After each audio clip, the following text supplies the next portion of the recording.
perspective that 99% of people ignore, NATO's historic 5% defense spending isn't about defense. It's the largest wealth transfer in modern history, while the world focuses on NATO's historic commitment to spend 5% of GDP on defense. There's one thing that 99% of people don't realize. This isn't a military decision. It's the completion of the most sophisticated economic restructuring operation since the Marshall Plan, disguised as a security response. The numbers tell a story that mainstream analysis completely misses. NATO's 32 member countries collectively represent approximately $45 trillion in GDP. A jump from 2% to 5% defense spending means an additional $1.35 trillion annually flowing into very specific pockets. But here's what no one is asking. Why did this urgent spending increase get announced within 72 hours of the U.S. strikes on Iranian nuclear facilities, while China simultaneously conducted its first public aerial refueling demonstration? The chess game behind the smokescreen, the conventional narrative presents this as Trump pressuring allies to pay their fair share for collective defense. But when you analyze from the result backward, a different picture emerges. The real architects of this spending surge aren't sitting in the Pentagon or NATO headquarters. They're in boardrooms of multinational corporations that have been positioning themselves for exactly this moment since 2022. Consider the timing.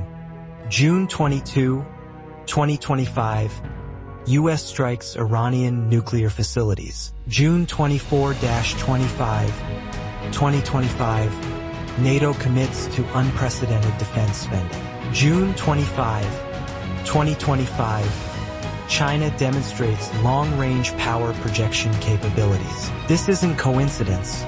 It's choreography. The Iranian strikes, which intelligence reports now confirm only delayed Iran's nuclear program by months rather than years, weren't designed to eliminate a threat. They were designed to create the perfect justification for the spending increase that was already negotiated behind closed doors. Trump's public statements about Iran being obliterated directly contradict his own defense intelligence agency's findings. But the theater served its purpose.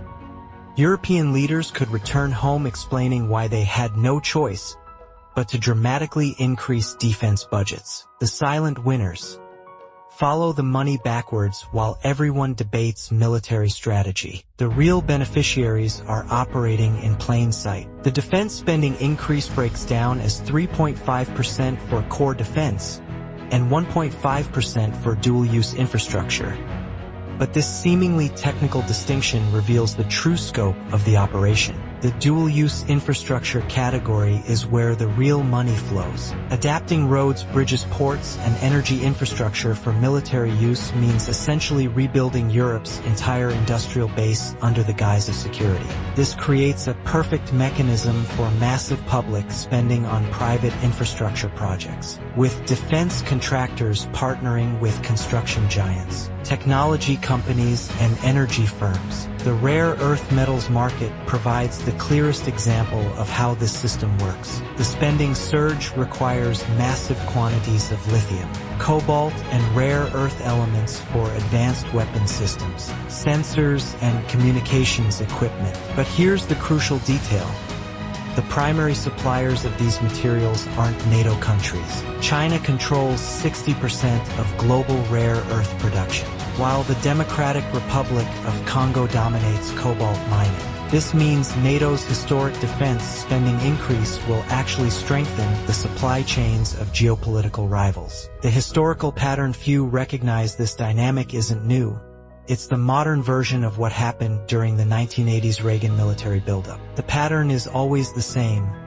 Create a crisis. Generate public support for increased spending. Channel that spending to predetermined beneficiaries. Then use the economic leverage to reshape geopolitical relationships. The 1980s defense spending surge wasn't primarily about defeating the Soviet Union. It was about transforming the American economy from manufacturing to technology and finance. The current NATO spending increase serves a similar function.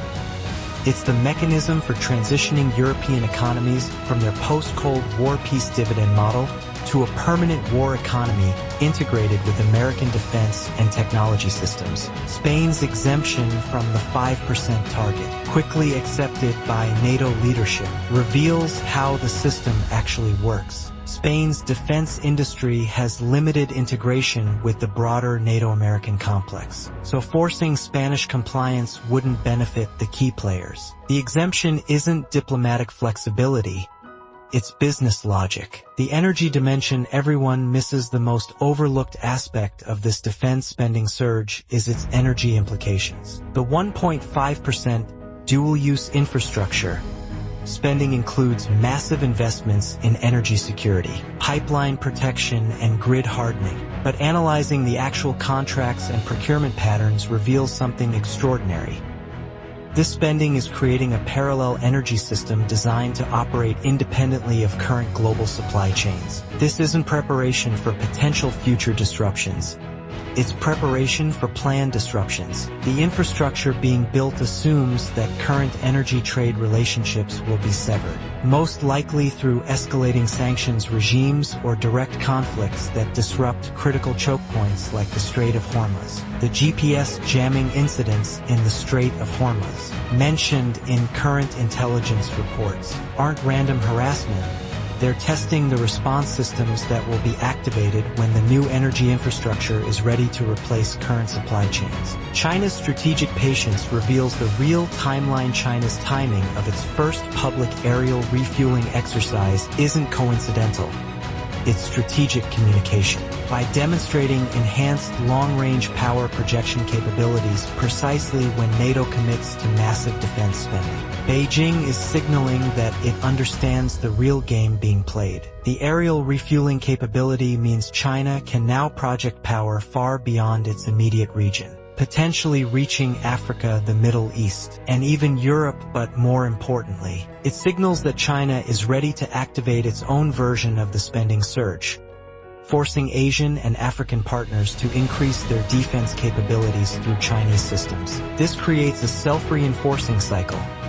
NATO's spending increase forces China to demonstrate new capabilities, which justifies even more NATO spending, which drives further Chinese military development. The real winners are the defense contractors on both sides, while taxpayers fund an arms race that primarily benefits private shareholders. The technology transfer nobody discusses. The most sophisticated aspect of this operation is how it facilitates technology transfer under the cover of alliance cooperation. The NATO spending surge requires unprecedented integration of weapons systems, communications networks, and logistics platforms across 32 countries. This creates opportunities for technology sharing that would be impossible under normal commercial or diplomatic channels. American defense contractors gain access to European research and development capabilities, while European companies get integrated into American supply chains. But the deeper dynamic involves integrating civilian technologies into military systems, which then influences civilian markets through military-industrial crossover. The artificial intelligence systems being developed for NATO's enhanced defense capabilities will eventually shape civilian AI development. The communications networks will influence civilian telecommunications, and the logistics systems will reshape global supply chain management. This is industrial policy disguised as military necessity. The demographic engineering few notice. Perhaps the most significant long-term consequence of the NATO spending surge is its impact on European demographics and social structures. Defense spending at 5% of GDP requires either massive increases in taxation or cuts to social programs. Most European countries will choose a combination of both, fundamentally altering their social contracts. The shift from social spending to defense spending isn't just budgetary, it's cultural.